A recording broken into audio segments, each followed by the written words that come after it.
Hello everyone, Marcus Dahl here, and today we're doing a quick impressions video of Sword Art Online Season 2, Episode 11, The Meaning of Strength. Let's get this started.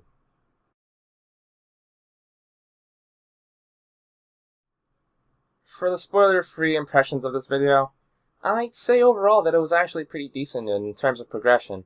We mostly get informed about what's going to be happening, again, similarly to last episode, but this time they take the time to analyze some of the outside details and try to tie up a few of the loose threads.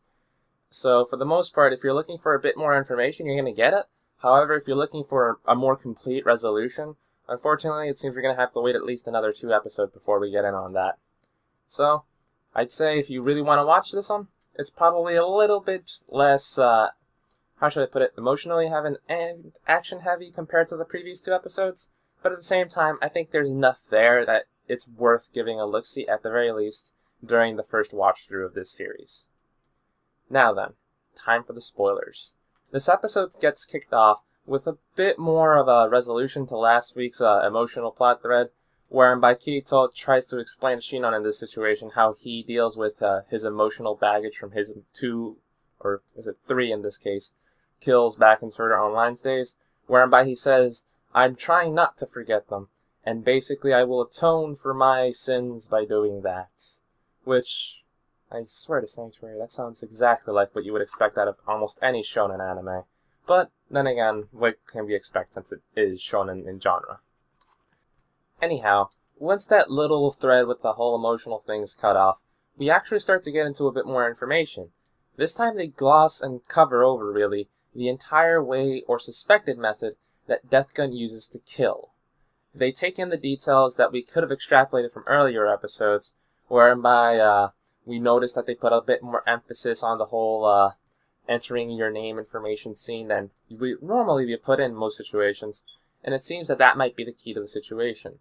They suspect that Death Gun might be using the cloaking device in order to gather the information on players during that scenario, and afterwards he provides that information to an accomplice in the real world who takes it upon themselves to find the players' real-life locations and then kill them IRL once Death Gun has shot them using a marker or basically a signal from within the game, that being the person being shot within the footage, which is further documented in Times of Synchronous by that gesture that he does, whereby the fact that his hand or wrist is facing him is a disguise for the fact that he likely has a form of watch there to help synchronize the timing. Aside from the fact that Shinon is probably thoroughly freaked out by the fact that there's some guy literally inside of her room as she is playing a video game completely defenseless, basically trying to kill her, yeah, we don't really get to see much in terms of energy in this scene. The next major scene of the show basically revolves around Kikuoka finally coming into ALO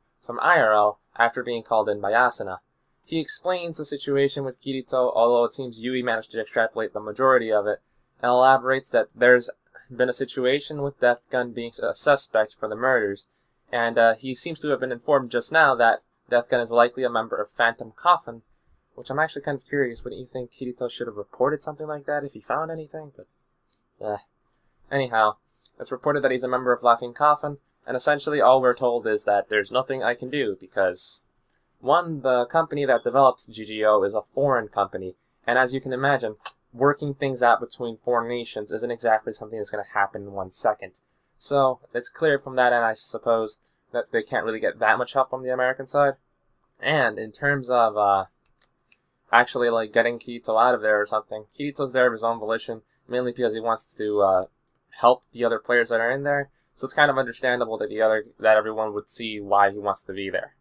Although at the same time, they all kind of feel a little lonely that Kirito's once again trying to do everything on his own, instead of having them involved, since Clan himself mentions, "I would be prepared to switch over to the game just to help out." Asuna, having heard about the situation now and being completely filled in, decides that it is her duty as his girlfriend to probably be beside him in his situation of dire need. So she requests the location where he's in from Kikuoka, which he divulges to be the same place he went to rehabilitation after being an SAO survivor, and she immediately takes on to go over there. After this situation, we switch over to another scene whereby Shinon and Kirito are trying to decide on their next course of action. they determine that Kirito will act as a decoy to Death Gun, while Shinon takes the shot from a distance in order to properly snipe the guy. This is probably the best tactic in all honesty, although at the same time, it's probably going to be a little tricky since we have technically seen this fail before in some respects. But, anyhow, it's going to be interesting to see whether or not the strategy actually works, and I'm not just kind of thinking of that scene that you can see in the introduction whereby Death Gun is shooting at somebody and they're just dodging really quickly. I think it's Kirito that's in that scene, or possibly Shinon, but either way, it's going to be a pretty good action scene out nonetheless. Once the plan's finer details have finally been ironed out, we kind of get a bit of an interruption to the scene, since they note that a camera, or one of those streaming cameras from the GGO stream, is recording them. And they're not exactly in the most, how should I put it, formal of positions. So anyhow, being in that provocative position that you might see, you can probably ascertain that everyone's going to be making assumptions, which will probably come up as a joke later on, but anyhow, the idea is that scene's just a little bit of a lighthearted thing just to get us ready for the next episode. And I kind of like this since it is a pretty funny implication, since most people really will think that it is Yuri that we're seeing there instead of just plain old straight-on relationship. Although Klein and everybody else over at GGO is going to have some very nice questions for Kirito once he gets back. Well, that out of the way, the episode basically just ends off with the question, will this succeed or will it not? Not really all that much tension to the next week's episode. I'm not exactly dying to see it now. But we'll see. Okay, guys, in terms of the sequence of events, I really didn't have all that much to really note about. I mean, I kind of like that ending sequence towards the end, and a few of the light details that they sprinkle into this episode. I'm not sure if you guys noticed, but they actually mentioned inside of it that players dying, or VR MMO players dying from playing video games, isn't exactly all that rare of a thing. I mean, right now with regular video games, there are some extreme people who end up playing stuff like Call of Duty for a week and end up dying or something. Or the situations in net cafes whereby players were so intensely playing their games that no one noticed that there was a dead person right next to them. But with VR, that's kind of amplified since really in this situation, they can't feel hunger, thirst, their need to excrete. Basically, all of the basic biological functions that are meant to keep you alive and homeostasis running are disconnected from the consciousness. So it's not too surprising that some extreme players would actually forget that they need to eat and sleep in order to live. It's kind of a ridiculous notion, but at the same time, it's something that I think virtual reality IRL is going to have to realistically consider going forward. And on the same note of safety, it should be noted that when Shinon was panicking as a result of the realization that there is a guy, most likely, right above her, ready to kill her at a moment's notice IRL, while she is completely defenseless in virtual reality, we actually see a small HUD element pop up and display her heart rate, noting that it is a bit too high. I actually think that's a pretty intelligent idea, and something that I myself have considered implementing into my own systems, since one of the concerns that my parents have had with using my Oculus Rift up here is actually the fact that they're concerned that they could possibly have heart attacks since they're not exactly the strongest of hearted. So if they were really scared by something in the system, they could potentially suffer, well, as I said, a heart attack or a stroke or something like that. And while I'm not too sure about the particulars myself since, hey, I'm not a medical professional here, but at the same time, it is something I can realistically imagine, simply due to the fact that I am a complete and utter chicken, and I can barely stand horror games in VR as it is. I can't even imagine once I start adding biofeedback with heart rate, your sweat monitors, and all other sorts of things like that.